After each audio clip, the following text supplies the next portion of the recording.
Buenas noches. Bienvenidos a la hora macabra, donde lo paranormal susurra, lo inexplicable se revela y el miedo encuentra su voz. Hoy, en la hora macabra, mensajes del más allá. Respuesta desde el otro lado. Comenzamos. Son las 2:17 de la madrugada. La casa está en silencio. Ese silencio profundo que solo existe cuando todos duermen y el mundo parece suspendido. Afuera no pasa un solo automóvil. No hay viento, no hay perros ladrando. Solo la oscuridad respirando contra las ventanas. Entonces vibra el teléfono. No suena fuerte. No hay música estridente. Solo ese zumbido seco sobre la madera del buró. Una vibración breve y otra más. La pantalla se ilumina. Un nombre aparece. Y en ese instante, el aire cambia. Porque el nombre que está brillando en la pantalla pertenece a alguien que murió hace 6 meses. No es un número desconocido. No es spam. No es un error evidente. Es el contacto guardado desde años. La foto sigue ahí. La misma sonrisa congelada en el tiempo. El cuerpo reacciona antes que la mente. Un frío inmediato recorre la espalda. La respiración se vuelve superficial. El pulso golpea en las sienes. El teléfono sigue vibrando. No debería ser posible. Quizás alguien recuperó el número. Quizás es una falla del sistema. Quizá la red recicló la línea. La lógica comienza a buscar refugio. Pero hay algo más profundo que no obedece a la lógica. La sensación. Esa certeza irracional de que no es un error. ¿Qué pasa cuando el mensaje no termina con la muerte? Durante años, miles de personas han reportado experiencias similares. Llamadas desde números desactivados. Mensajes de voz que se activan solos. Grabaciones donde, entre el ruido blanco, se escucha un nombre susurrado. Sueños vívidos en los que alguien fallecido entrega información precisa, información que luego se confirma en la realidad. Algunos lo atribuyen al duelo, a la mente buscando consuelo, a la necesidad de cerrar ciclos. Otros hablan de fallos tecnológicos, interferencias, fenómenos eléctricos. Pero hay casos que no encajan con facilidad. Teléfonos desconectados que reciben notificaciones. Radios que se encienden exactamente en la canción favorita de alguien que ya no está. Cámaras de seguridad que registran sombras donde no hay nadie. Y lo más inquietante no es que suceda, es que muchas veces el mensaje tiene intención. No es una interferencia aleatoria, no es un ruido sin forma, es una frase, un nombre, una advertencia. Algunos mensajes parecen despedidas tardías, otros parecen advertencias urgentes. Y hay casos más oscuros, donde el contacto no se detiene. Porque si algo intenta cruzar desde el otro lado, la pregunta no es solo cómo lo logra. La pregunta es, ¿por qué? Vivimos rodeados de tecnología que capta señales invisibles, ondas, frecuencias, datos que no vemos, pero que existen. ¿Y si en ese océano invisible hay algo más? ¿Algo que encuentra en nuestros dispositivos una puerta? ¿Error tecnológico o contacto real? Esa es la frontera que exploraremos, no desde la exageración, no desde la burla, sino desde los testimonios, los registros, las experiencias que dejaron marcas reales en quienes las vivieron. Porque hay algo que se repite en cada historia: el frío repentino, la sensación de presencia, la certeza de que alguien está intentando decir algo. Y hay una advertencia, una que muchos coinciden en susurrar después de contarlo. Algunos mensajes no son despedidas, algunos son respuestas y otros son invitaciones. Esta noche en la hora macabra vamos a escuchar lo que no debería tener voz. Pero antes de continuar, mira tu teléfono. Asegúrate de que esté en silencio. Y sobre todo, espera que no vibre.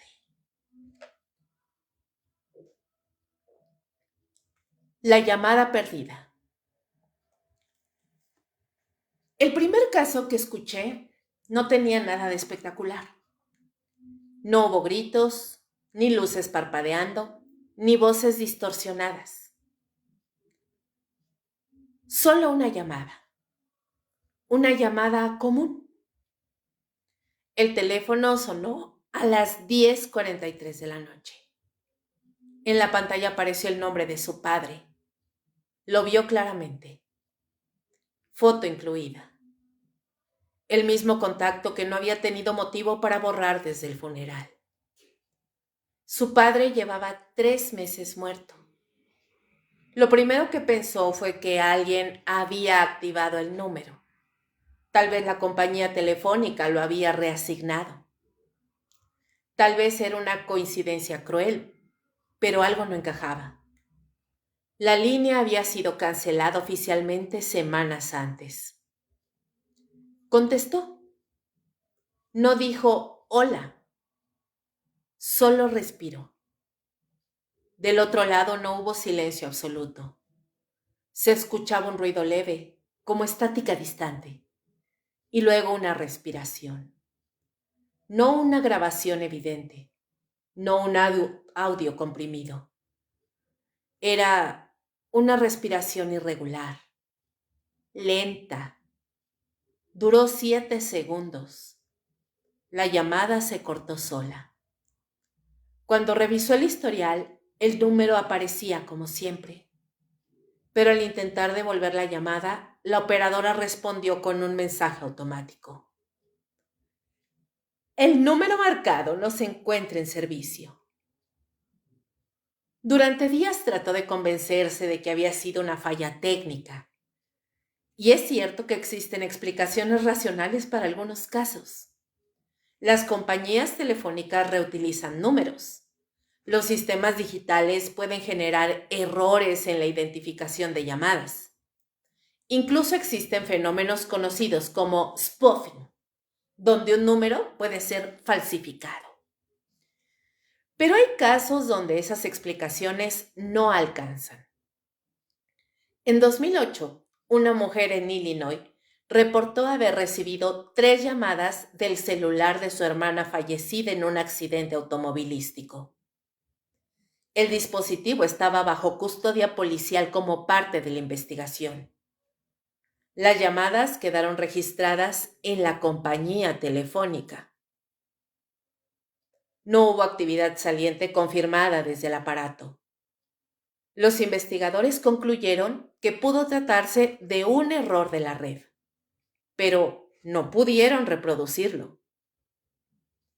La psicología del duelo también ofrece respuestas. Cuando alguien pierde a un ser querido, el cerebro entra en un estado de hiperalerta emocional. Es común escuchar pasos donde no los hay, percibir el olor de esa persona o incluso escuchar su voz en la mente. El fenómeno tiene nombre: alucinaciones de duelo. No implican locura, son mecanismos de adaptación. Pero una llamada registrada en el historial es otra cosa. Los casos documentados comparten patrones inquietantes. Las llamadas suelen ocurrir de noche. La duración es breve. Hay estática. A veces se escucha una voz débil. Otras veces, solo respiración. Rara vez hay una conversación clara. Y casi siempre el número deja de existir después. En algunos reportes la experiencia va más allá. Personas han recibido mensajes de voz donde se escucha una frase incompleta. Una mujer en España aseguró que el buzón de voz registró un mensaje del número de su esposo fallecido. En la grabación apenas audible se distinguían dos palabras. Estoy aquí. La compañía telefónica confirmó que el número estaba inactivo. Y les pregunto, ¿puede la red generar ecos digitales? Algunos ingenieros explican que en condiciones muy específicas, señales residuales pueden almacenarse temporalmente en sistemas de conmutación. Sin embargo, esas anomalías no suelen generar llamadas entrantes identificadas con nombres guardados. Y ahí es donde empieza la grieta. Porque cuando la tecnología no ofrece respuestas concluyentes, queda la experiencia humana. Y la experiencia, aunque subjetiva, deja huellas físicas. Manos temblorosas, insomnio y miedo persistente. Hace 4 años viví algo que todavía no puedo clasificar. Mi madre había muerto hacía poco más de un mes. No había borrado su contacto.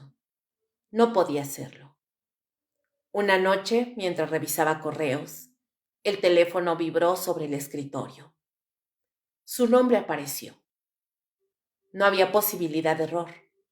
Reconocería ese contacto entre miles. Sentí una presión en el pecho. No miedo inmediato, sino incredulidad. Pensé que era un fallo del sistema. Contesté sin pensar. ¿Bueno? Hubo un silencio espeso.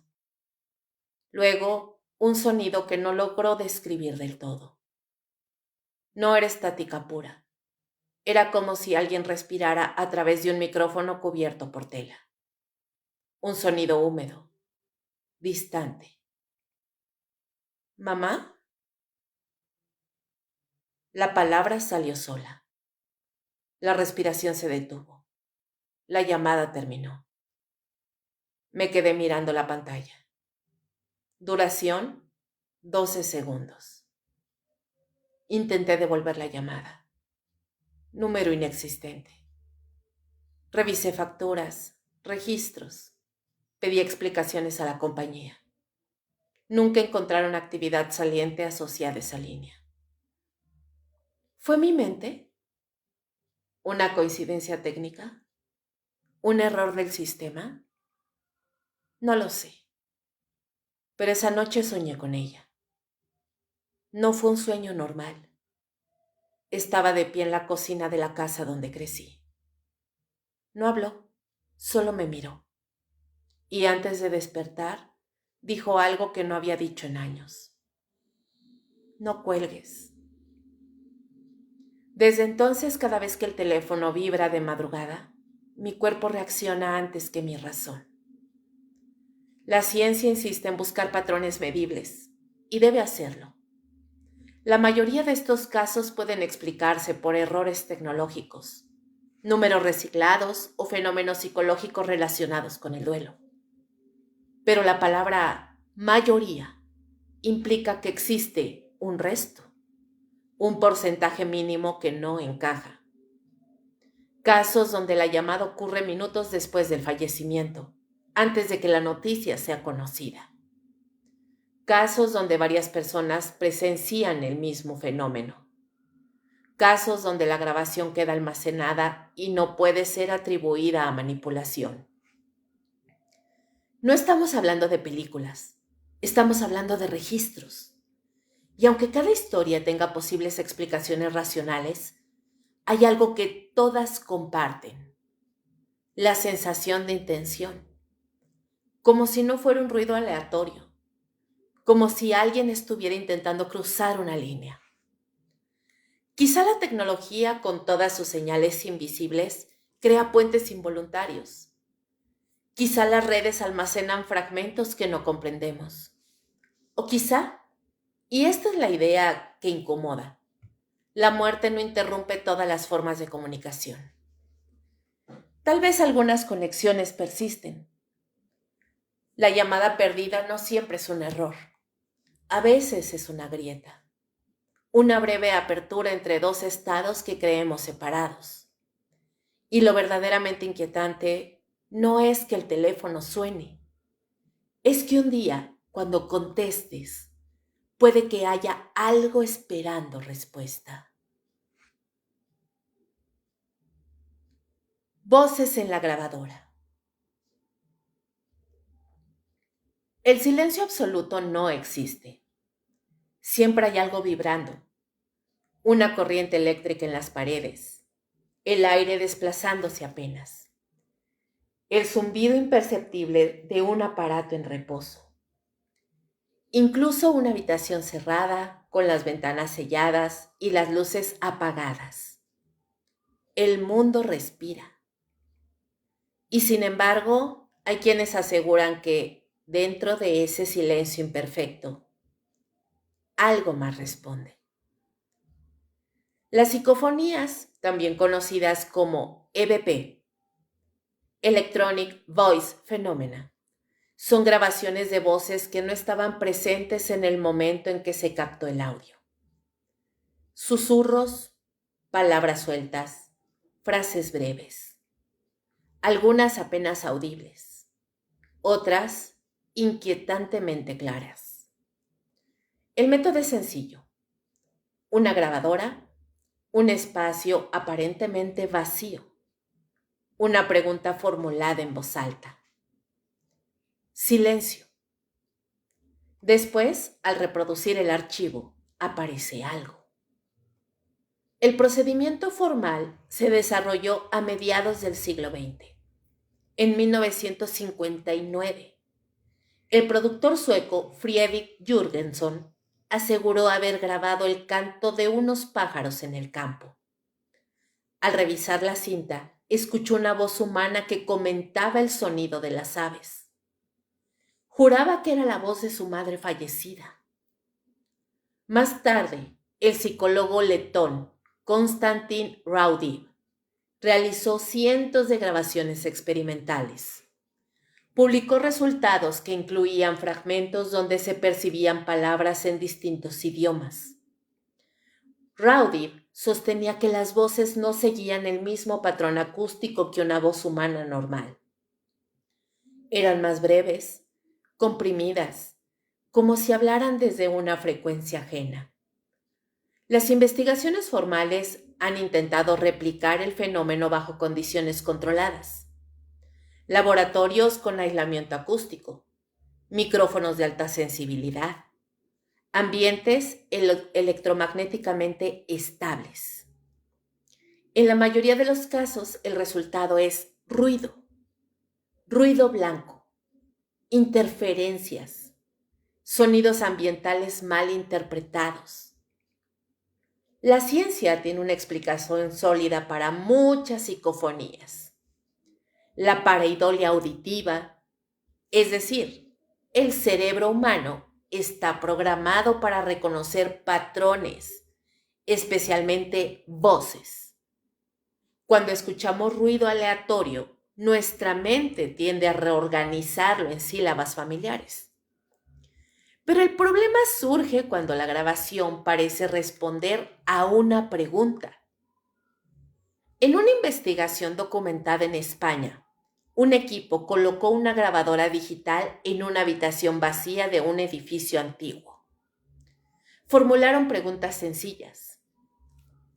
¿Hay alguien aquí? ¿Puedes decir tu nombre? Durante la sesión no se escuchó nada. Al revisar el audio, entre los segundos 37 y 39, se distinguía claramente una palabra. Aquí. No era un susurro difuso. Era breve, seca, articulada. El análisis posterior no encontró voces superpuestas ni contaminación sonora evidente. ¿Sugestión colectiva? ¿Interpretación forzada? ¿Interferencia externa? La respuesta depende de quién escuche. He tenido la experiencia de oír una psicofonía en persona. No fue en un cementerio ni en una casa abandonada. Fue en el estudio de un investigador que llevaba años recopilando grabaciones. Me senté frente a una consola sencilla, paredes acolchadas, una lámpara tenue. Me dijo que escuchara con atención. Reprodujo un archivo de 30 segundos. Al principio solo se oía un leve zumbido. Luego, entre el ruido, algo emergió. No fue inmediato. Mi mente tardó en procesarlo. Una voz baja, rápida, 3 palabras. No las entendí a la primera. La repitió. En la tercera reproducción, mi piel se erizó. No porque la frase fuera aterradora. No lo era. Era algo simple. Pero el tono no sonaba humano en el sentido habitual. Era como si estuviera comprimido, como si la voz no tuviera aire detrás. Sentí frío en los brazos. No era teatral. Fue una reacción física involuntaria. El investigador me explicó que muchas personas experimentan respuestas corporales similares al escuchar psicofonías claras. Escalofríos, presión en el pecho, sensación de ser observado. El cerebro interpreta la voz como presencia, aunque no haya cuerpo, visible. El método EDP suele seguir una estructura bien básica. Primero, ambiente silencioso. 2, grabadora digital o analógica. 3, preguntas dirigidas. 4, pausas entre 10 y 20 segundos. 5, revisión posterior con auriculares. Algunos experimentadores utilizan ruido blanco intencional creyendo que facilita la manifestación. Otros prefieren silencio absoluto. La diferencia entre un mensaje claro y ruido blanco es sutil. Muchas grabaciones requieren amplificación extrema. Al aumentar la ganancia, cualquier interferencia puede parecer una sílaba. Por eso los análisis técnicos son cruciales. Sin embargo, existen casos históricos difíciles de descartar completamente. En 1971, durante una sesión experimental en Alemania, se registró una frase que parecía anticipar un accidente ocurrido horas después. La grabación fue sellada y analizada por técnicos independientes. No se demostró manipulación. Tampoco se logró repetir el fenómeno. La mayoría de investigadores serios reconocen que el 90% de las psicofonías pueden explicarse por ruido ambiental, interferencias de radio o interpretación subjetiva. Pero siempre queda ese porcentaje mínimo, el margen. Y en ese margen es donde habita la inquietud. Porque si incluso una sola grabación no puede atribuirse a causas técnicas, entonces el fenómeno exige otra clase de preguntas. ¿Qué está hablando? ¿Desde dónde? ¿Y por qué solo a través de dispositivos electrónicos? Algunos teóricos sugieren que los campos electromagnéticos podrían actuar como puente.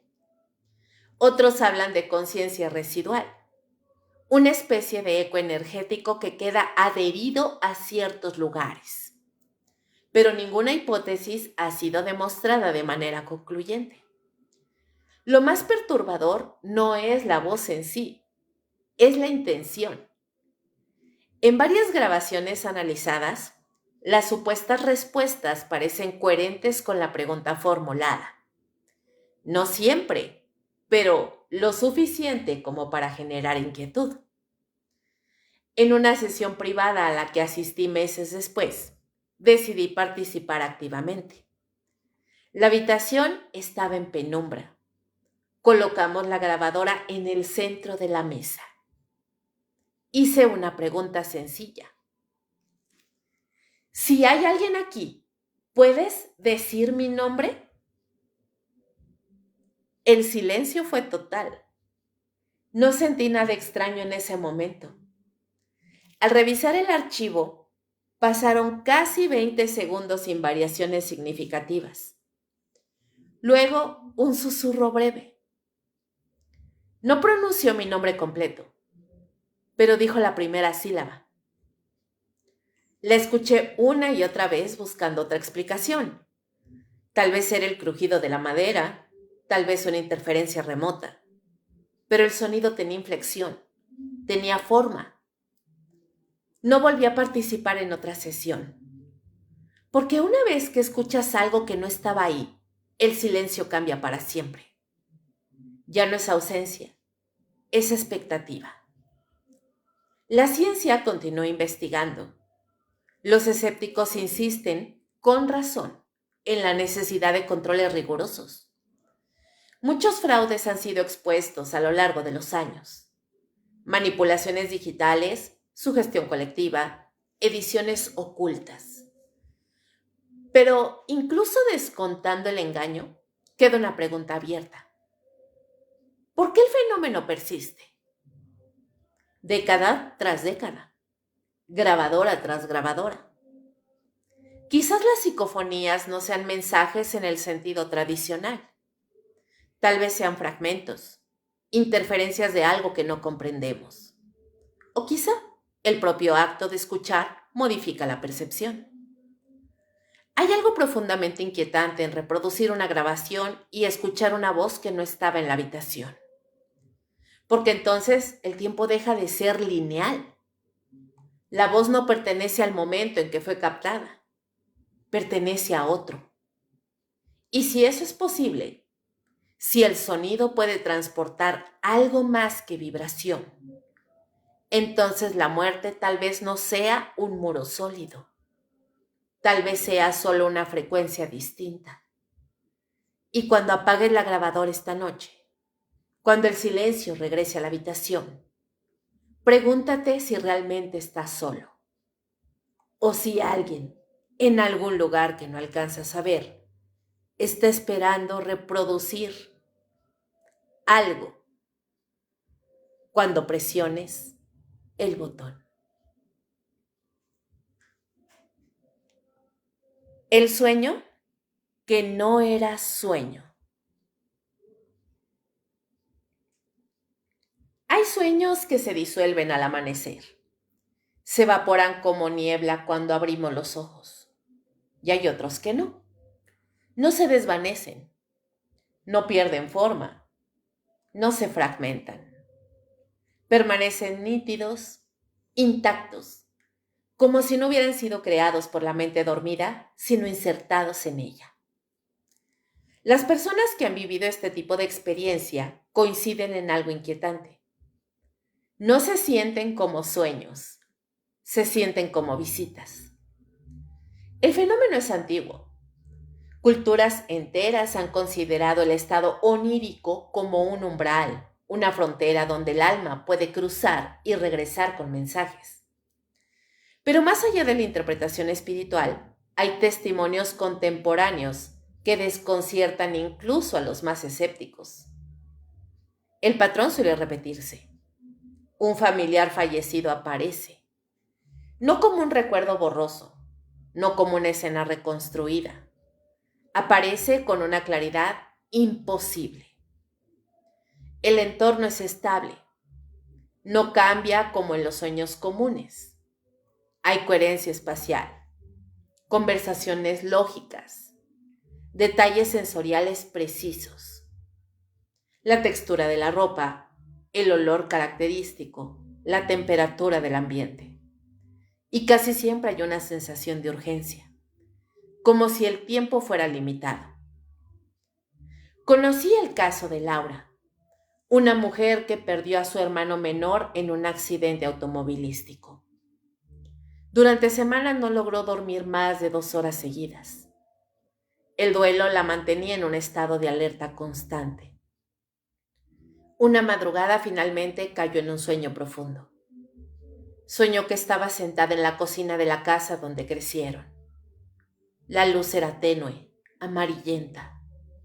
La mesa estaba intacta, con las marcas que recordaba desde la infancia. Su hermano estaba frente a ella. No parecía etéreo, no estaba traslúcido, no flotaba. Estaba sentado, mirándola. No fue tu culpa, le dijo. Laura nunca había expresado en voz alta la culpa que sentía por no haber respondido a una llamada suya el día del accidente. En el sueño, él tomó su mano. La sensación de contacto fue física, cálida. Antes de que ella pudiera responder, él añadió algo más. Busca en el cajón azul. Al despertar, Laura lloraba. No por tristeza, por la intensidad de la experiencia. Podía recordar cada palabra, cada gesto. No quería interpretar demasiado. No quería convertir su dolor en fantasía. Pero la frase quedó resonando. Busca en el cajón azul.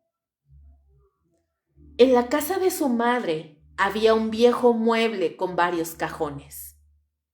Uno de ellos era azul. Nadie lo abría desde hacía años. Dentro encontró un sobre con documentos del seguro que la familia desconocía. El trámite permitió resolver una deuda importante que su hermano había intentado cubrir antes de morir. ¿Coincidencia? ¿Información olvidada que su mente recuperó en forma simbólica? Tal vez. Pero lo perturbador no fue el hallazgo. Fue la sensación persistente de que la conversación había sido real. Existen estudios en psicología que analizan los llamados sueños de duelo. El cerebro, en proceso de adaptación a la pérdida, recrea la presencia del fallecido para aliviar el impacto emocional. Es una explicación coherente y respaldada por investigación. Sin embargo, algunos casos incluyen información desconocida para el soñador. Datos verificables, fechas, ubicaciones, advertencias. En 2014, un hombre en Argentina afirmó haber soñado con su abuelo fallecido, quien le indicó que revisara un compartimiento oculto en el taller familiar. El joven desconocía la existencia de ese espacio. Al inspeccionar la zona señalada en el sueño, encontró documentos antiguos relacionados con una propiedad que la familia creía perdida legalmente. El hallazgo fue confirmado por registros notariales. La explicación racional podría ser memoria implícita, es decir, información percibida años atrás y olvidada conscientemente, pero almacenada en algún rincón de la mente. El problema es que en ciertos testimonios no existe antecedente posible.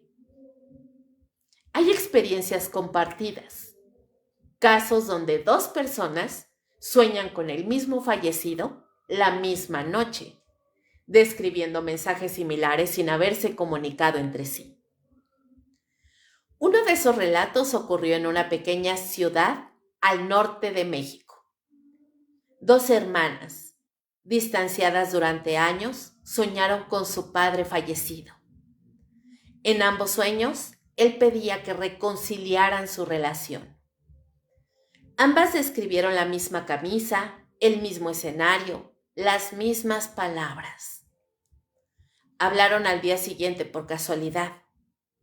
Descubrieron que habían tenido la experiencia la misma madrugada. La probabilidad estadística de coincidencias existe, pero cuando los detalles coinciden con precisión, el escepticismo se vuelve menos cómodo. El límite entre subconsciente y visita es difuso. Durante el sueño REM, el cerebro muestra una actividad eléctrica comparable a la vigilia. Las áreas emocionales se activan intensamente. La lógica, en cambio, disminuye. Esto explica por qué aceptamos situaciones imposibles mientras dormimos. Pero en los llamados sueños de visita, la lógica parece intacta. Quienes los experimentan aseguran que sabían que estaban dormidos, y aún así todo tenía coherencia. Hay una característica común que los diferencia de los sueños ordinarios: la despedida consciente. Muchos describen que el fallecido dice algo como «tengo que irme» o «no puedo quedarme», como si existiera una frontera que no pueden cruzar por completo. Yo misma tuve una experiencia que no logro clasificar. Meses después de la muerte de mi abuelo, soñé que caminaba por un pasillo largo y oscuro. Al final había una puerta entreabierta con luz blanca detrás. Él estaba ahí. No hablaba, solo me miraba. El silencio no era incómodo, era denso. Cuando intenté acercarme, sentí resistencia, como si el aire se volviera espeso. Él negó con la cabeza suavemente. No dijo palabras, pero entendí algo. No debía cruzar. Desperté con una sensación extraña, paz y desasosiego al mismo tiempo. La imagen permaneció vívida durante días. No hubo mensaje concreto, no hubo información verificable, pero la intensidad superaba cualquier sueño que hubiera tenido antes. Los neurólogos argumentan que el cerebro, en su intento por procesar la ausencia definitiva, crea escenarios de cierre emocional. Es un mecanismo de supervivencia psíquica. Sin embargo, hay elementos que escapan al análisis clínico. Personas que reciben advertencias en sueños y días después ocurre un evento relacionado. Individuos que desconocían la muerte de alguien y esa misma noche sueñan con esa persona despidiéndose. Las explicaciones racionales existen: coincidencia temporal, memoria selectiva, reconstrucción posterior del recuerdo. Pero cuando el sueño se siente más real que la vigilia, cuando el mensaje parece tener intención, la frontera se vuelve inquietante. Porque si el sueño no es solo un producto interno, entonces implica permeabilidad. Implica que la mente dormida no está aislada. Tal vez en ese estado vulnerable algo puede entrar o algo puede salir. La pregunta central no es si los sueños con fallecidos son posibles. La pregunta es qué significa que ocurran con tanta frecuencia, con patrones similares en culturas distintas y épocas diferentes. Tal vez el subconsciente sea más profundo de lo que creemos. O tal vez en la oscuridad del sueño las reglas cambian. Quizá el cuerpo duerme, pero algo más permanece despierto. Y cuando esa parte despierta regresa con un mensaje, con una advertencia, con una frase que no sabías que necesitabas escuchar, el impacto no desaparece al abrir los ojos, permanece como una huella invisible, como la certeza inquietante de que, mientras dormías, no estabas solo. Objetos que se activan solos. El silencio de una casa vacía no es absoluto. Siempre hay pequeños sonidos. La madera que se contrae, el refrigerador que se activa, el viento presionando una ventana mal cerrada. Pero hay ruidos que no encajan. Un clic seco en mitad de la madrugada. Un pitido breve. Una luz que se enciende sin que nadie toque el interruptor. Las historias sobre objetos que se activan solos son antiguas. Relojes que se detienen a la hora exacta de una muerte. Radios que transmiten fragmentos de voz en habitaciones sin señal. Teléfonos que muestran notificaciones imposibles. La diferencia hoy es que vivimos rodeados de tecnología y la tecnología registra. Eso cambia todo. Uno de los fenómenos más reportados tras una pérdida reciente es la alteración de objetos personales del fallecido, especialmente aquellos que estaban ligados a su rutina, como relojes, lámparas, dispositivos electrónicos.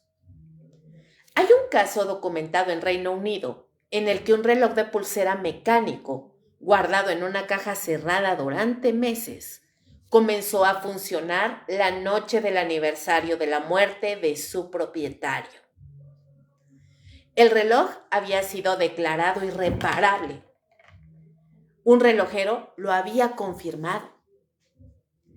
Sin embargo, aquella madrugada, el mecanismo se activó durante exactamente 1 hora y 7 minutos. Luego volvió a detenerse.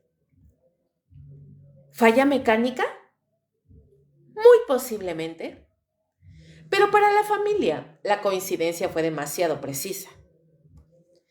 En Estados Unidos, varias compañías eléctricas han recibido reportes de televisores que se encienden solos en hogares donde recientemente alguien falleció. Técnicamente esto puede deberse a fluctuaciones de voltaje, actualizaciones automáticas o interferencias remotas. Sin embargo, en algunos testimonios, el canal o el contenido que aparece tiene un significado personal. Una mujer en Ohio relató que el televisor se encendió en plena madrugada, sintonizando una película antigua que su padre veía constantemente antes de morir. No era un canal habitual en esa casa. No estaba en la lista de favoritos. Cuando intentó apagarlo, el control remoto no respondió durante varios segundos. Esa pausa es la que ella recuerda con más claridad. No el encendido, sino la resistencia. En la era digital, los reportes han evolucionado. Ya no se trata solo de luces o relojes. Ahora hablamos de notificaciones. Mensajes de texto que llegan desde números desactivados. Correos electrónicos con fecha posterior a la muerte del remitente. Perfiles en redes sociales que cambian de estado sin intervención conocida. En 2016, un hombre en Texas aseguró haber recibido un mensaje de texto del número de su esposa fallecida 6 meses antes. El mensaje contenía una frase que ella solía decirle cuando discutían. Estoy aquí. La compañía telefónica confirmó que el número había sido desactivado semanas después del fallecimiento. Las investigaciones técnicas sugieren que existen fenómenos como la reasignación de números o el retraso en servidores de mensajería. Pero en este caso específico, el número no había sido reasignado. El mensaje no se repitió. Nunca volvió a ocurrir. Hay quienes argumentan que el duelo intensifica la percepción, que el cerebro busca patrones donde no los hay, que la necesidad de significado convierte fallas técnicas en señales. Y es cierto, el cerebro humano está programado para detectar intención incluso en el azar. Pero hay un elemento que se repite en muchos relatos, la sensación de dirección. No es solo un objeto que se enciende, es un objeto que parece responder. Radios antiguos que transmiten estática hasta que alguien formula una pregunta en voz alta. y entonces emerge una palabra clara. Computadoras que reproducen archivos de audio sin que el usuario los abra. Fotografías digitales que aparecen alteradas sin evidencia de manipulación externa. En Canadá, una familia instaló cámaras en su casa después de experimentar encendidos espontáneos de luces. En una grabación se observa cómo una lámpara de mesa se activa durante varios segundos. No hay fluctuación visible en el suministro eléctrico. El interruptor no se mueve. El fenómeno fue revisado por un técnico. No encontró una causa inmediata. La explicación más probable sigue siendo un defecto interno en el circuito. Pero la familia insistía en algo más. La lámpara estaba en el escritorio donde su hija fallecida solía estudiar. Y la activación ocurrió exactamente a la hora en que ella acostumbraba a hacer tareas. Coincidencia. La palabra que sostiene la lógica. Sin embargo, cuando las coincidencias se repiten con una carga emocional específica, la mente comienza a dudar. Algunos investigadores paranormales sostienen que la energía eléctrica podría ser un medio de manifestación. Argumentan que las entidades, si existen, interferirían con campos electromagnéticos por ser más maleables que la materia física. No hay evidencia científica sólida que respalde esta teoría, pero sí hay registros de anomalías electromagnéticas en lugares donde se reportan fenómenos persistentes. Más inquietante aún es la sensación física que describen los testigos justo antes de que el objeto se active. Un descenso súbito de temperatura, una presión leve en el pecho, la percepción de ser observado. En varias entrevistas, las personas coinciden en que el encendido no es completamente inesperado. Hay una fracción de segundo previa en la que saben que algo va a ocurrir, como si el ambiente cambiara, como si la habitación inhalara antes de exhalar en forma de luz o sonido. En Japón, tras el tsunami de 2011, se documentaron numerosos reportes de taxis que recogían pasajeros que luego desaparecían del asiento trasero. Paralelamente, familias afirmaron que radios domésticos transmitían fragmentos de voz llamando a sus seres queridos fallecidos en el desastre. Aunque muchas de estas historias no pudieron verificarse completamente, el volumen de testimonios llamó la atención de sociólogos y psicólogos. El trauma colectivo parece amplificar la experiencia, pero la pregunta permanece. ¿Es la mente intentando sostener lo que perdió? ¿O es algo más intentando sostener contacto? Hay un caso que me fue contado personalmente. Un hombre guardaba el teléfono celular de su padre fallecido en un cajón. Lo mantenía cargado por razones prácticas. Fotografías, contactos, archivos. Una noche, el dispositivo comenzó a reproducir un audio sin que nadie lo tocara. Era una grabación antigua, una nota de voz donde su padre le decía, no tengas miedo. El hombre asegura que jamás había escuchado esa grabación antes. Revisó el historial. No había registro de reproducción automática. El evento no volvió a repetirse. Desde entonces, cada vez que entra en esa habitación, siente un cambio en el aire. No miedo exactamente, más bien presencia. La tecnología está diseñada para obedecer patrones predecibles. Cuando se comporta fuera de ellos, buscamos errores de software, fallos de hardware, interferencias externas. Pero hay momentos en que la explicación técnica no satisface la experiencia emocional. Porque más allá del encendido o del sonido, lo que impacta es la sincronía, la sensación de que el fenómeno ocurre en respuesta a un pensamiento, que el objeto no solo se activa, sino que responde. Tal vez todo tenga explicación física. Tal vez cada reloj detenido y cada radio encendida tengan una causa mecánica que aún no comprendemos del todo. O tal vez estamos subestimando la permeabilidad del mundo que creemos sólido. Si la muerte fuera una frontera absoluta, no habría eco. Pero cuando un objeto vibra en la madrugada, cuando una pantalla ilumina la habitación con un mensaje imposible, la frontera parece menos definida. Y lo que inquieta no es el encendido, es la intención que sentimos detrás. Porque si algo puede interactuar con la materia, entonces no está tan lejos. Y si no está tan lejos, la pregunta cambia. No es si puede manifestarse, es cuándo decide hacerlo. El ritual de contacto. Hay una diferencia profunda entre recibir un mensaje y buscarlo.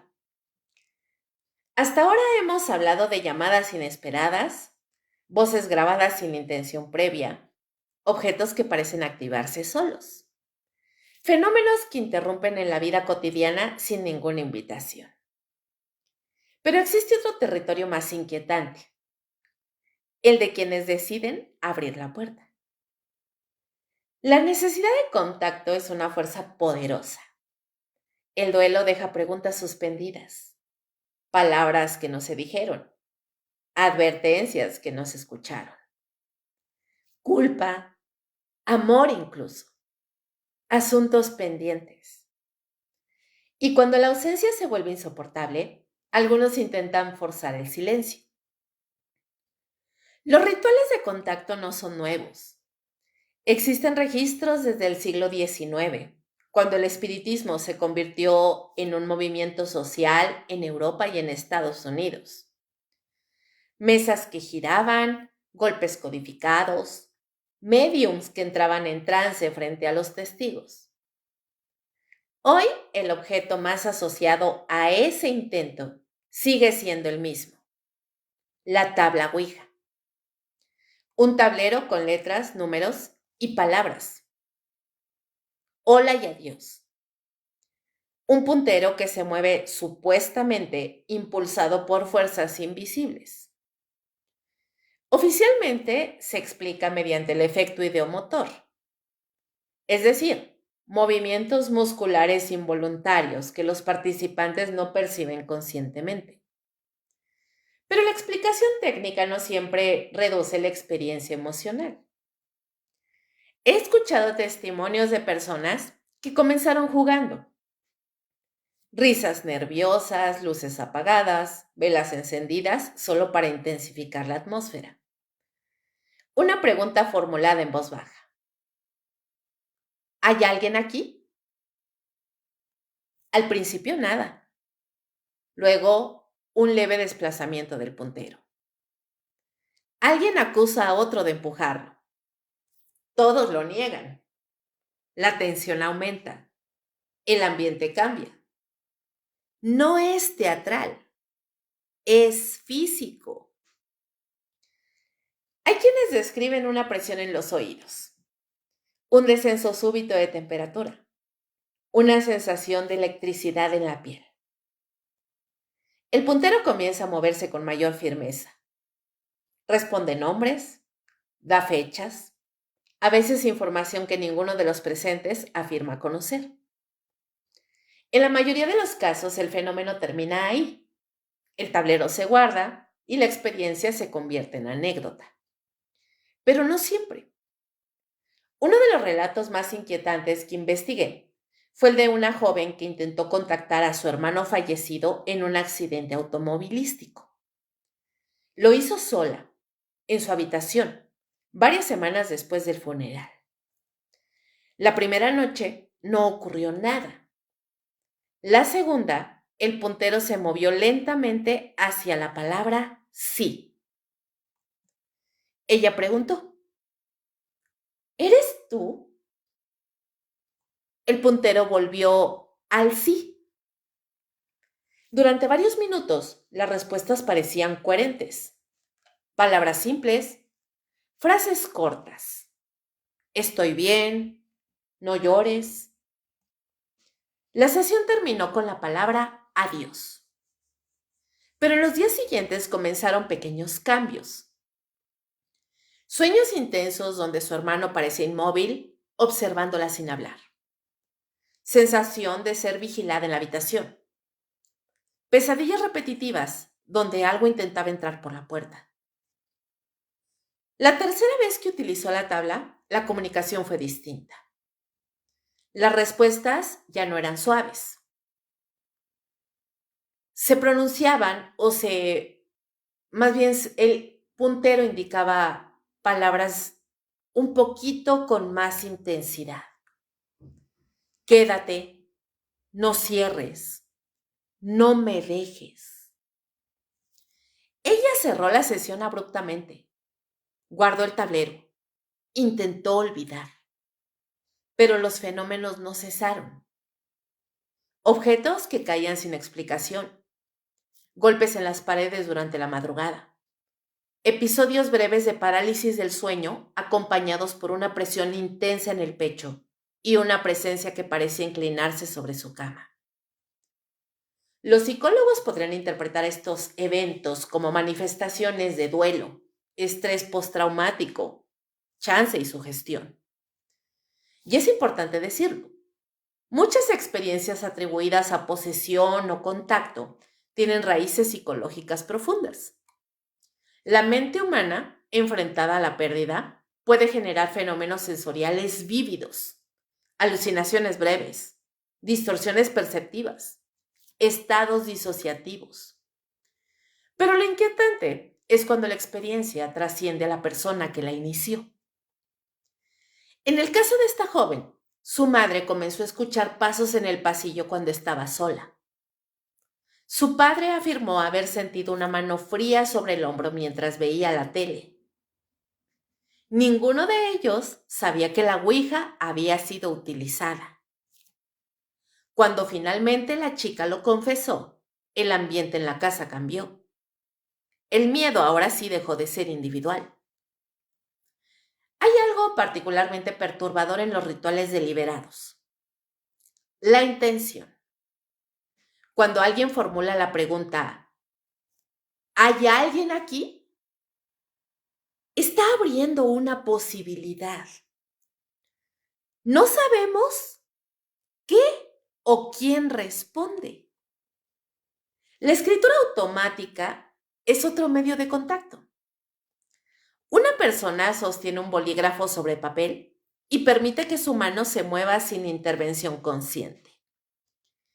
Muchos artistas y mediums han afirmado recibir mensajes de esta manera. En contextos psicológicos puede interpretarse como acceso al subconsciente, pero en algunos casos los textos producidos contienen estructuras lingüísticas o referencias que sorprenden incluso al escritor. Una mujer en Argentina practicó escritura automática durante semanas, intentando contactar a su abuela fallecida. Al principio solo aparecían palabras inconexas, luego frases completas. Una de ellas incluía un nombre que ella no reconocía. Investigando en documentos familiares antiguos, descubrió que era el segundo nombre de su bisabuelo, alguien de quien nunca había escuchado hablar. ¿Coincidencia? ¿Información absorbida en la infancia y olvidada conscientemente? Es posible, pero hay experiencias donde la escritura no se detiene. Personas que describen una urgencia física por continuar. Mano temblorosa, sensación de que si levantan el bolígrafo, algo quedará incompleto. En casos extremos, Algunos reportan episodios de lo que denominan posesión leve, no en el sentido cinematográfico de violencia extrema, sino como cambios sutiles de personalidad durante el trance. Voces ligeramente distintas, posturas corporales ajenas, recuerdos que no parecen propios. La psiquiatría puede asociarlo a estados disociativos. Y nuevamente, esa explicación es válida y, debo decirlo, necesaria. Pero el problema no es solo el fenómeno, es la persistencia. Hay quienes aseguran que después de abrir ese canal, los mensajes continúan sin invitación. Sueños repetitivos, pensamientos intrusivos que no se sienten propios, sensación constante de presencia, como si algo hubiera prendido el camino. En estudios sobre sugestión y fenómenos paranormales, se advierte que la expectativa juega un papel crucial. Si alguien cree firmemente que puede establecer contacto, su percepción se ajusta a esa creencia. Pero incluso los escépticos han relatado experiencias inquietantes tras participar en rituales por pura curiosidad. Un investigador británico decidió documentar una sesión de Ouija como experimento social. Grabó en video, instaló medidores electromagnéticos y controló la mayor parte de las variables. Durante la sesión, el puntero deletreó una palabra que no tenía sentido para él. Semanas después, revisando archivos antiguos del edificio donde se realizó la sesión, descubrió que esa palabra coincidía con el apellido de un antiguo propietario fallecido en ese lugar. Nunca volvió a repetir el experimento. Quizá lo más perturbador no es que algo responda, es que a veces no se despide. Hay testimonios de personas que aseguran que tras cerrar una sesión con adiós, los fenómenos continuaron. Sueños vívidos, sombras periféricas, sonidos leves, como si el cierre no hubiera sido suficiente.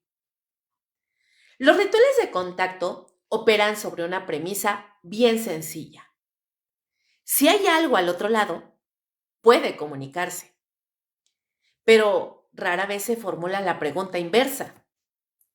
A ver, si algo responde, ¿acepta regresar? Tal vez la mayoría de estas experiencias tengan raíces psicológicas. Tal vez el duelo, la sugestión y la necesidad expliquen gran parte de los fenómenos. Pero el riesgo no es solo espiritual, es mental. Abrir una puerta sin saber qué hay detrás puede alterar la percepción, erosionar el descanso, instalar una duda permanente. Porque cuando alguien intenta contactar deliberadamente lo que está más allá de la muerte, la frontera se vuelve difusa. Y si la frontera se difumina lo suficiente, la pregunta deja de ser si el mensaje es real. La pregunta es, ¿quién lo está enviando? ¿Y qué espera a cambio?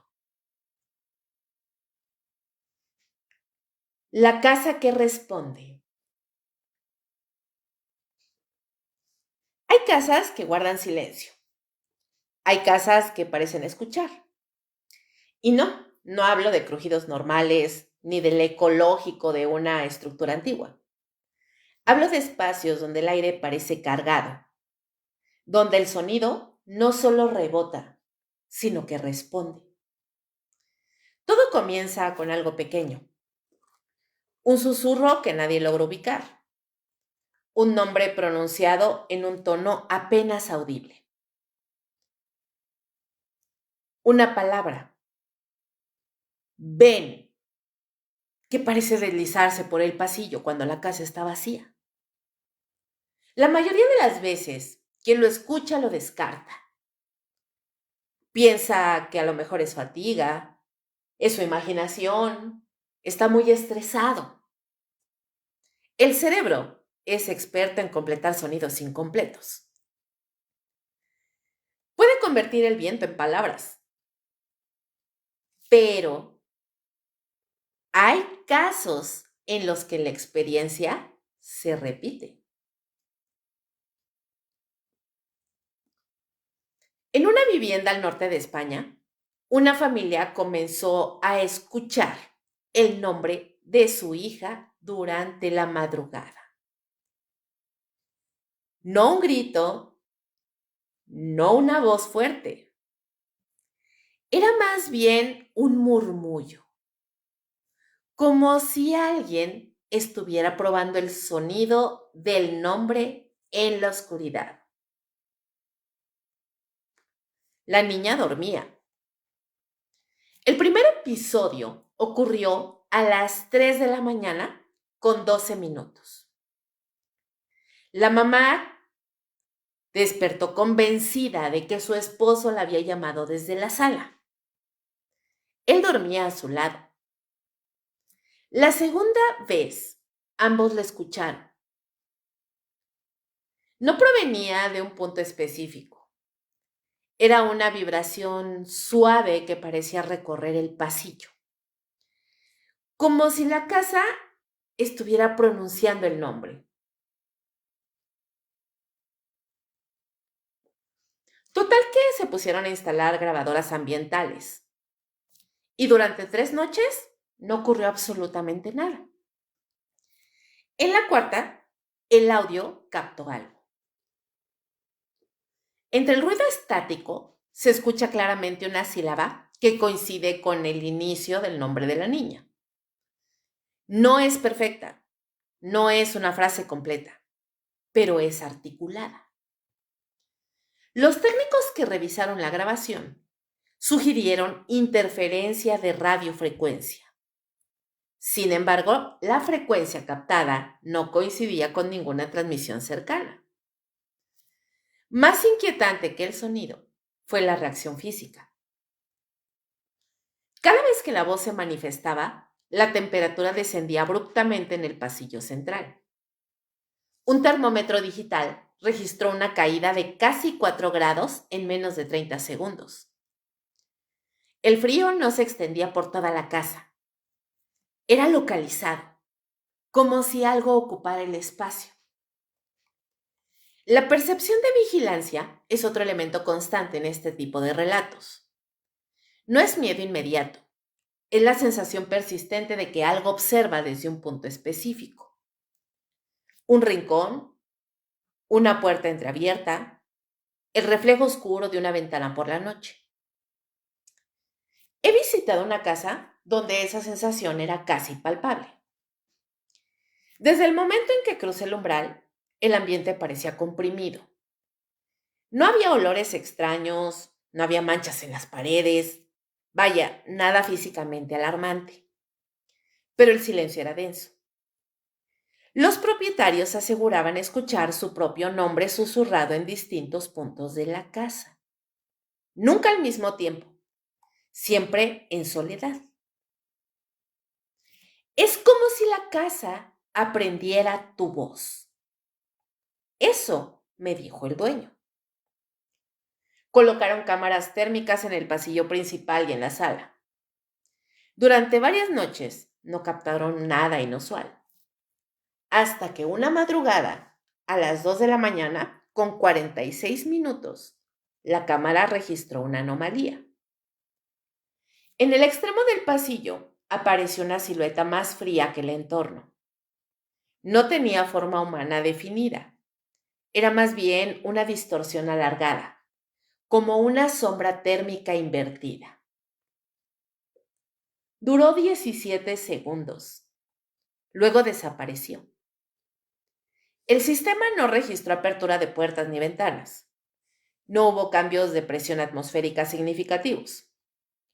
La grabación fue analizada por un técnico independiente y sugirió que podría tratarse de una falla momentánea del sensor. Es posible, pero lo inquietante ocurrió minutos después de esa anomalía. En el audio sincronizado con la cámara se escucha un susurro claro. Se escucha claramente que pronuncian el nombre del propietario. No gritando, no distorsionado. Pronunciado con absoluta precisión.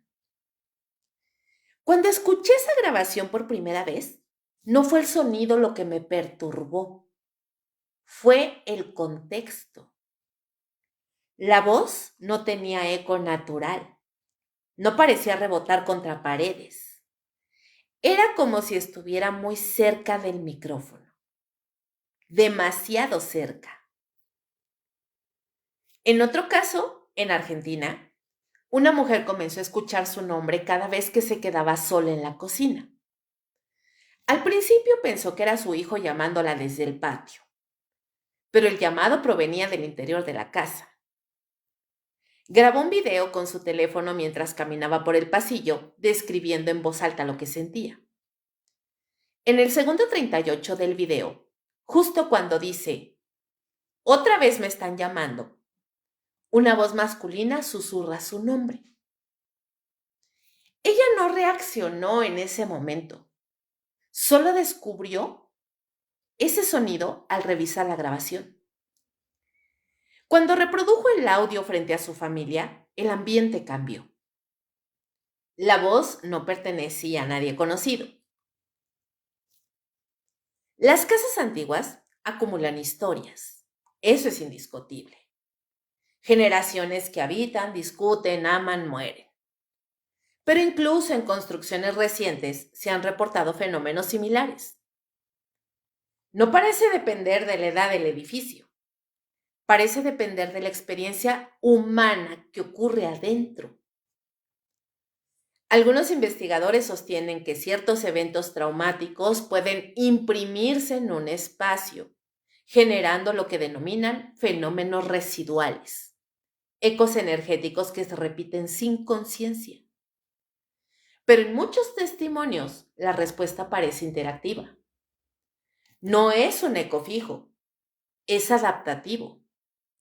Hay quienes han intentado dialogar con las casas, responder al susurro, preguntar en voz alta, pedir una señal clara. En varias ocasiones, la respuesta se manifiesta en forma de golpes en la pared. 3 golpes, 2 pausas, un sonido seco en la madera. El patrón, vaya, no es siempre coherente, pero la sensación de intención permanece. En una vivienda en México, un hombre decidió grabarse mientras dormía después de escuchar su nombre repetidamente por semanas. A las 3 de la mañana, con 3 minutos, el video capta un cambio brusco de temperatura en el lado izquierdo de la cama. La cámara térmica muestra una zona fría aproximándose a su cabeza.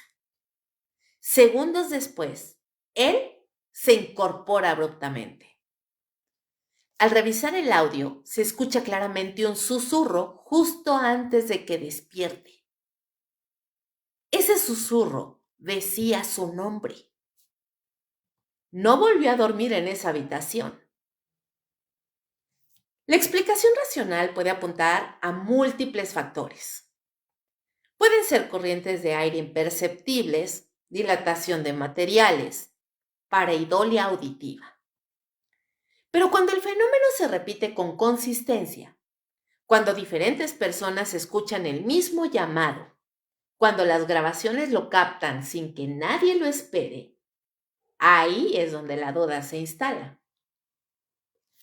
Y la duda es una forma de presencia, porque si una casa puede reproducir sonidos sin fuente visible, si puede concentrar frío en un punto específico, si puede parecer consciente de quién la habita, entonces deja de ser solo un espacio, se convierte en un interlocutor. Y lo más perturbador no es que pronuncie un nombre, es que lo haga cuando está solo, que lo haga en la madrugada, que lo haga con un tono que no es agresivo ni amable, solo cercano. como si estuviera probando tu identidad, como si necesitara confirmar que sigues ahí. Las casas guardan memoria, pero hay lugares donde la memoria no se limita al pasado. Hay lugares que parecen estar atentos. Y cuando una casa responde, cuando pronuncia tu nombre en la oscuridad, la pregunta ya no es si escuchaste algo. La pregunta es si algo te está llamando y por qué insiste. Cuando el mensaje es una advertencia. No todos los mensajes llegan para despedirse. Algunos llegan para prevenir. Y cuando eso ocurre, el miedo cambia de forma. Porque si algo puede advertir, entonces también puedes saber. A lo largo de los años se han documentado casos en los que una voz, un sueño o una frase repetida precedieron a un accidente que finalmente no ocurrió. Historias donde la intervención, si es que así puede llamarse, alteró el curso de los acontecimientos. El patrón suele ser similar. Una sensación de urgencia intensa, desproporcionada, una advertencia clara, breve, una decisión tomada en el último momento. En 1995, una mujer en Illinois soñó durante 3 noches consecutivas que su hermano tenía un accidente en una carretera específica. En el sueño no venía el choque, solo escuchaba una frase repetida con insistencia. No tomes esa ruta. La tercera noche, el sueño fue más vívido. Despertó con una ansiedad que no podía explicar. Llamó a su hermano antes de que saliera de viaje y le pidió que evitara esa carretera. Él dudó, pero aceptó. Horas después, un camión perdió el control exactamente en el tramo que él habría recorrido. La coincidencia es inquietante, pero podría argumentarse que las carreteras son escenarios frecuentes de accidentes. El cerebro puede anticipar riesgos comunes. Sin embargo, lo que desconcertó a la mujer fue la voz del sueño. No era su voz interna, no era un pensamiento formulado por ella. Era un susurro externo, firme y repetitivo. En otro caso, en Chile, un hombre comenzó a escuchar una frase durante varios días mientras conducía. Detente antes del puente. No era constante. Aparecía como un pensamiento intrusivo, acompañado de una sensación física de presión en el pecho. La mañana en que finalmente decidió obedecer, redujo la velocidad antes de cruzar un puente rural que recorría a diario. Segundos después, una parte del asfalto cedió por un hundimiento no visible. Si no hubiera disminuido la velocidad, el impacto habría sido directo. La explicación racional podría atribuirlo a intuición, a una percepción inconsciente de vibraciones inusuales en la estructura del puente, a señales ambientales captadas por el cerebro sin que él fuera plenamente consciente. Pero el mensaje tenía forma verbal, y eso es lo que inquieta. En muchos relatos la advertencia no es simbólica, no es una metáfora onírica difícil de interpretar, es directa. Palabras como no salgas, espera, no subas. En Japón, tras el terremoto de 2011, surgieron múltiples testimonios de personas que afirmaron haber tenido sueños recurrentes con olas gigantes días antes del desastre. Algunos cancelaron viajes costeros, otros ignoraron el sueño y luego lo recordaron con horror. El problema con los sueños premonitorios es que en retrospectiva todo parece significativo. Miles de personas sueñan con catástrofes cada noche.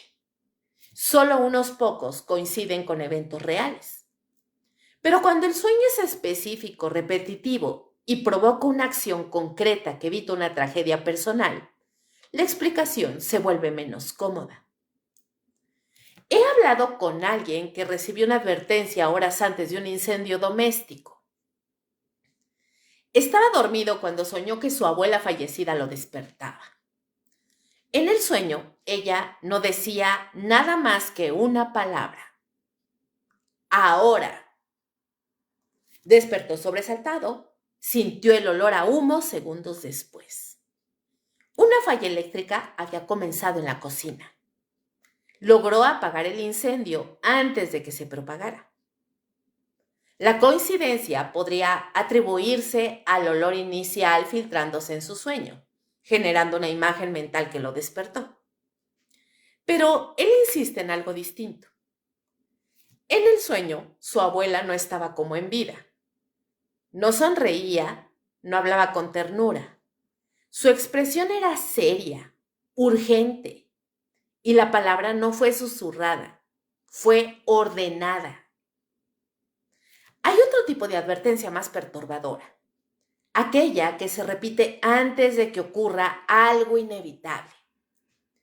Personas que escuchan una frase días antes de un accidente que no logran evitar. El nombre que se repite en su mente. Una sensación de fatalidad que no saben explicar. En 2008, un estudiante universitario comenzó a escribir la misma frase en su cuaderno sin darse cuenta.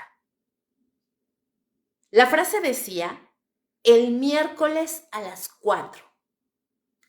Sus amigos lo notaron. Él no recordaba haberlo escrito. El miércoles siguiente, a las 4 de la tarde con 7 minutos, sufrió un accidente automovilístico leve pero impactante. La frase no evitó el evento, solo lo anticipó. ¿Protección o manipulación? ¿Ustedes qué creen? Esa es la pregunta incómoda. Si algo puede advertirnos para salvarnos, podríamos interpretarlo como una fuerza protectora, una conciencia que cuida. Pero si algo sabe lo que ocurrirá, ¿por qué no siempre interviene? Algunos mensajes parecen guiar hacia decisiones específicas, cambios de ruta, cancelaciones, retrasos que alteran destinos. En ciertos relatos, la persona siente que la advertencia proviene de alguien conocido, un familiar fallecido, una figura protectora. En otros, la voz es desconocida, neutral, sin identidad. Y eso es lo que genera inquietud. Porque si la advertencia no tiene rostro, no sabemos a quién pertenece. Existen estudios en psicología que abordan el concepto de intuición avanzada. El cerebro procesa millones de estímulos por segundo. Puede detectar patrones y riesgos antes de que la conciencia los formule. Tal vez muchas de estas advertencias sean manifestaciones de esa capacidad. Pero hay coincidencias verificadas que desafían esa explicación. Una mujer en Colombia soñó con el número exacto de un vuelo cancelado por fallas técnicas horas después. No tenía relación con la aerolínea ni con ese trayecto. Solo escuchó el número repetido en su sueño. El vuelo fue suspendido por una falla estructural grave. Ella no tenía boleto para ese avión. Solo tuvo el sueño. La sensación de urgencia es el hilo conductor en estos casos. No es una impresión vaga, es una presión concreta, casi física, como si el cuerpo supiera que el tiempo es limitado. Sudor frío, pulso acelerado, necesidad inmediata de actuar. Y cuando la acción altera el desenlace, la pregunta queda suspendida. ¿Fue intención? ¿Fue coincidencia? ¿Fue intervención? Lo más inquietante es cuando el mensaje cambia de tono.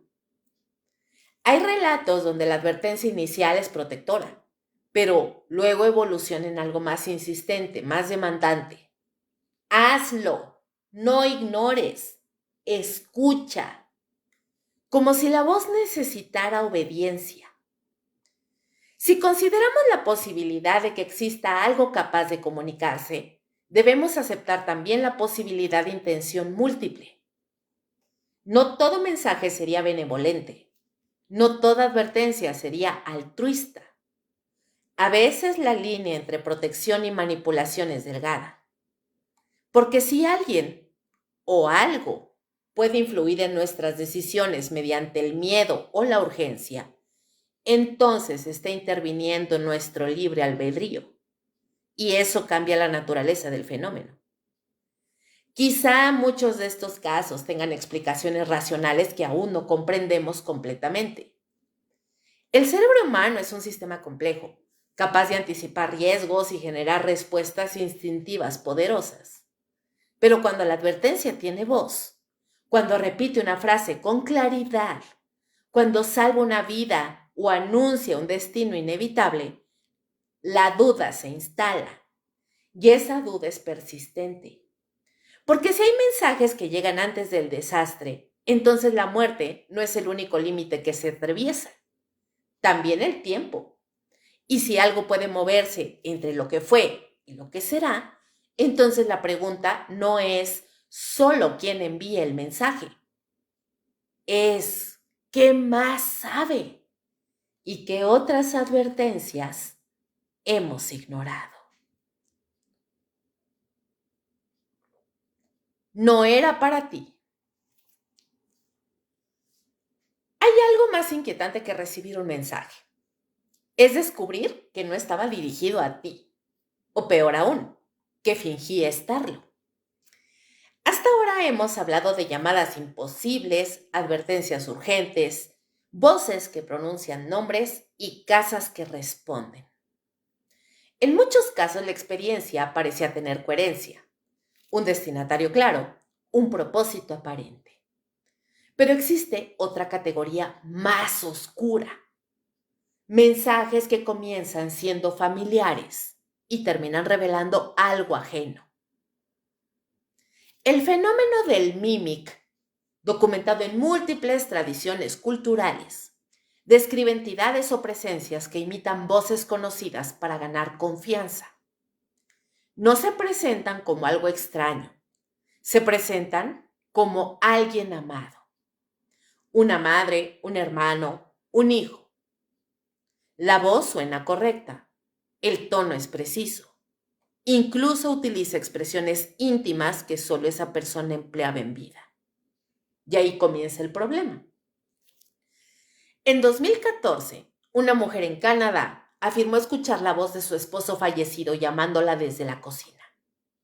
No era un susurro distante, era clara y familiar. Ven aquí. Bajo las escaleras, convencida de que estaba experimentando una alucinación auditiva por el duelo, la cocina estaba vacía. La noche siguiente ocurrió de nuevo. Pero esta vez, la voz no decía su nombre.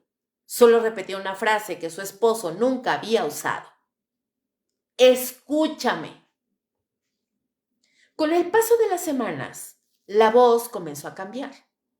Seguía usando el timbre original, pero las palabras eran distintas, más insistentes, más invasivas. Haz lo que te digo, no hables con nadie. La mujer comenzó a aislarse, a desconfiar de sus amigos, a obedecer pequeñas instrucciones aparentemente inofensivas. Cuando finalmente buscó ayuda psicológica, los especialistas sugirieron un episodio psicótico inducido por duelo prolongado. Pero hay un elemento que la persigue hasta hoy. En una de las grabaciones que intentó hacer con su teléfono mientras la voz hablaba, se escucha un fragmento leve. No es completamente nítido, pero no es su voz. No es la de su esposo tampoco. Es algo intermedio. En muchas culturas existe la creencia de entidades que imitan para atraer. En el folclore latinoamericano, algunas leyendas hablan de voces que llaman desde la oscuridad usando el nombre de alguien cercano. En regiones del norte de Europa se describen presencias que adoptan la apariencia sonora de familiares para guiar a las personas hacia lugares aislados. La constante no es el susto inmediato, es la confianza inicial. Porque si una entidad puede reproducir la voz de alguien que amaste, el primer impulso no es huir, es acercarte.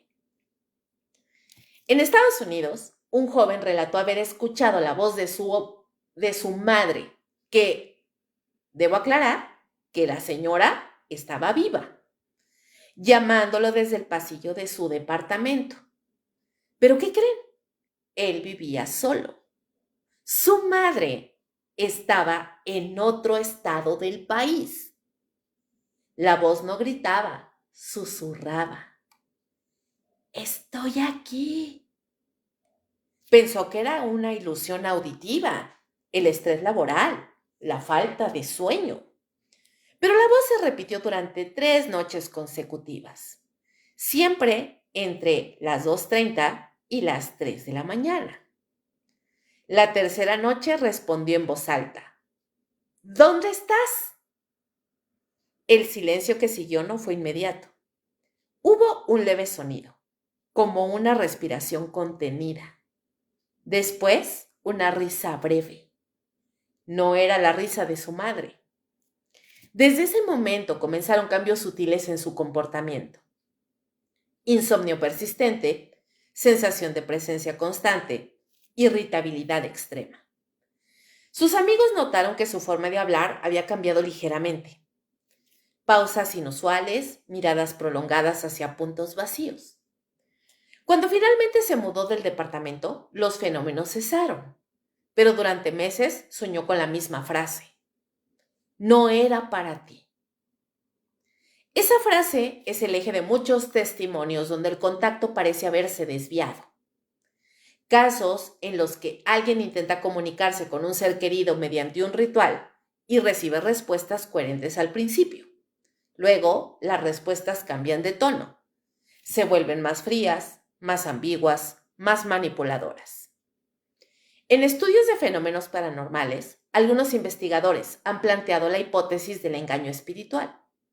La idea de que ciertas manifestaciones no son lo que aparentan ser, que adoptan formas familiares para generar apertura emocional. Desde una perspectiva psicológica, esto puede interpretarse como una proyección de necesidades internas. La mente recrea la voz amada y luego, al fragmentarse bajo el estrés, esa voz adquiere características hostiles. Pero hay experiencias compartidas que complican esa explicación. En un caso en Perú, 2 hermanas afirmaron haber escuchado simultáneamente la voz de su abuela fallecida en una habitación cerrada. La voz les pidió que abrieran una caja antigua guardada en el armario. La caja contenía cartas familiares, pero pues ninguna revelación especial. La noche siguiente, la voz volvió. Esta vez no pidió nada, solo dijo, no eran ustedes. Ambas hermanas dejaron de escucharla después de eso. El fenómeno del mímic no siempre implica violencia, a veces implica erosión, pérdida gradual de identidad. Personas que aseguran que tras semanas de contacto auditivo con una voz que imitaba a alguien cercano, comenzaron a adoptar frases que no reconocían como propias. Cambios en gustos, decisiones abruptas, ruptura de relaciones sin explicación clara. En psiquiatría, esto podría clasificarse como trastornos disociativos o episodios psicóticos breves. Y es importante no romantizar ni ignorar la salud mental. Pero incluso cuando se descartan causas médicas, la experiencia subjetiva deja una huella profunda. La sensación de haber sido engañado, de haber confiado en algo que no era quien decía ser. Eso produce un tipo de miedo distinto.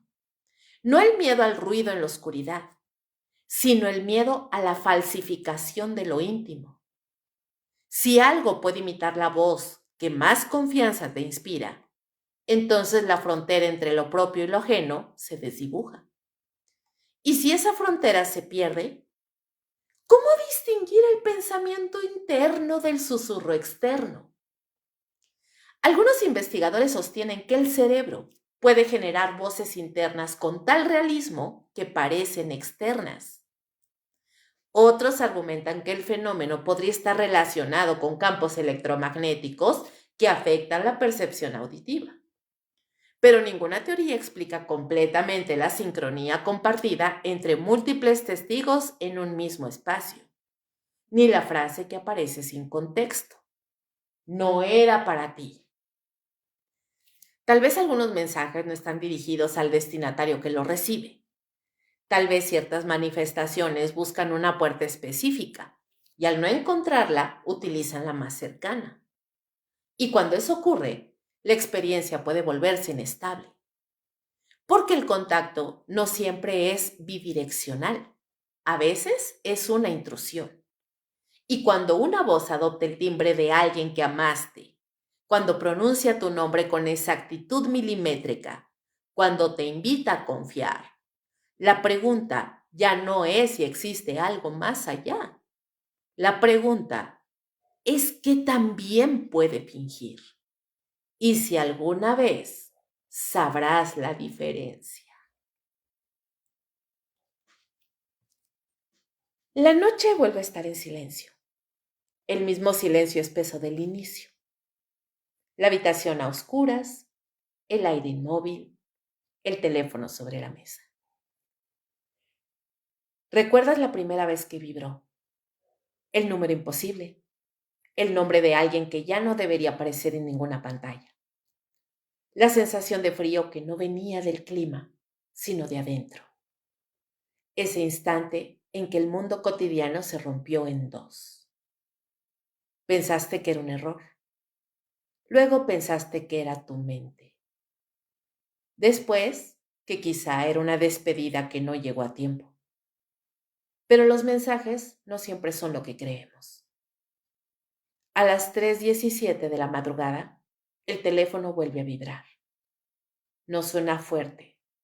No necesita hacerlo. En la oscuridad, cualquier sonido es grito. La pantalla se ilumina sola. No hay notificación visible. Solo una llamada entrante. El mismo nombre, la misma imposibilidad. El pulso se acelera. La garganta se seca. La habitación parece más pequeña, como si las paredes hubieran avanzado unos centímetros durante la noche. Esta vez no dejas que suene hasta apagarse. Tomas el teléfono. Respondes. Al principio sola estática. Un zumbido bajo, irregular. Respiración. No es fuerte, es cercana. Durante segundos interminables no ocurre nada más. Y en ese silencio tenso, el cerebro intenta llenar los vacíos. Recuerdos, voces almacenadas, tonos familiares. Entonces la voz habla. No dice tu nombre, no pregunta cómo estás, no se despide. Dice algo que no habías escuchado antes. Ya sabes cómo abrir. El corazón golpea contra las costillas. Intentas hablar, pero la voz continúa. No era un adiós. La estática se intensifica. El sonido se distorsiona como si algo estuviera cruzando una barrera demasiado estrecha. Era una invitación. La llamada se corta, la pantalla se apaga. El silencio regresa. Pero no es el mismo silencio del inicio. Ahora pesa más. Ahora parece ocupar espacio físico. Durante toda esta emisión, hemos recorrido llamadas imposibles, grabaciones que susurran desde el ruido blanco, sueños que traen advertencias, objetos que responden sin manos visibles, rituales que abren puertas que nadie sabe cerrar, casas que escuchan y voces que imitan. La constante no ha sido el susto inmediato, ha sido el canal, la apertura. Cada experiencia comparte un punto en común. Alguien permitió que algo cruzara, a veces por curiosidad, a veces por dolor, a veces por necesidad de escuchar una vez más la voz que ya no estaba. Y cuando el canal se abre, no siempre se puede controlar qué lo atraviesa. Puede que algunas manifestaciones sean explicables, fallas técnicas, proyecciones psicológicas, mecanismos de defensa del duelo. Pero hay casos donde la coherencia es demasiado precisa, donde la información supera lo que el cerebro podría reconstruir por sí solo. Y ahí surge la inquietud más profunda. Si el mensaje no era una despedida, entonces, ¿qué estaba buscando? Las tradiciones más antiguas advierten algo simple. No todo lo que responde debería ser convocado. No todo lo que habla busca consolar. Hay puertas que no parecen puertas. Hay invitaciones que no parecen peligrosas hasta que lo son. Miras el teléfono sobre la mesa. La pantalla negra refleja apenas tu silueta. Nada indica actividad. Ninguna luz, ningún sonido. Decides apagarlo. Lo sostienes unos segundos. Presionas el botón lateral. Confirmas el apagado. La pantalla muere por completo. Oscuridad absoluta. La habitación queda en silencio otra vez. Te dices a ti mismo que todo terminó, que solo fue una historia, que al cerrar esta emisión, el fenómeno queda contenido dentro de palabras y relatos. Respiras profundo y entonces vibra una vez, corta, seca. El teléfono está apagado. Lo sabes porque lo viste apagarse en tu mano. Vuelve a vibrar. No hay luz, no hay pantalla encendida, solo la vibración contra la madera de la mesa repitiéndose con un ritmo constante. 1, 2, 3 veces. El sonido no proviene de un dispositivo activo, proviene de algo que insiste. Te acercas lentamente. La vibración se detiene justo cuando tu mano está a centímetros de tocarlo. Silencio. Un silencio tan completo que duele en los oídos.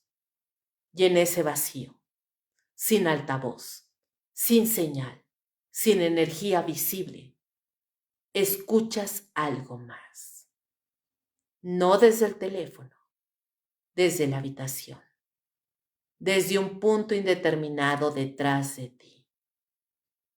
Una respiración muy leve, esperando. Y así es como concluimos esta emisión de la hora macabra. Espero que la emisión les haya gustado, que la hayan disfrutado, pero sobre todo, que no vayan a dormir esta noche. Y bueno, chicos, los invito a seguirme en mi canal de YouTube, donde estarán disponibles todas las emisiones de la hora macabra y perturbador. Ya saben que ahí me encuentran como Kaboom Podcast. Y también pueden disfrutar de mi contenido en mi canal de WhatsApp. Si quieren escuchar leyendas y cuentitos cortos de terror, ahí me encuentran como Kaboom.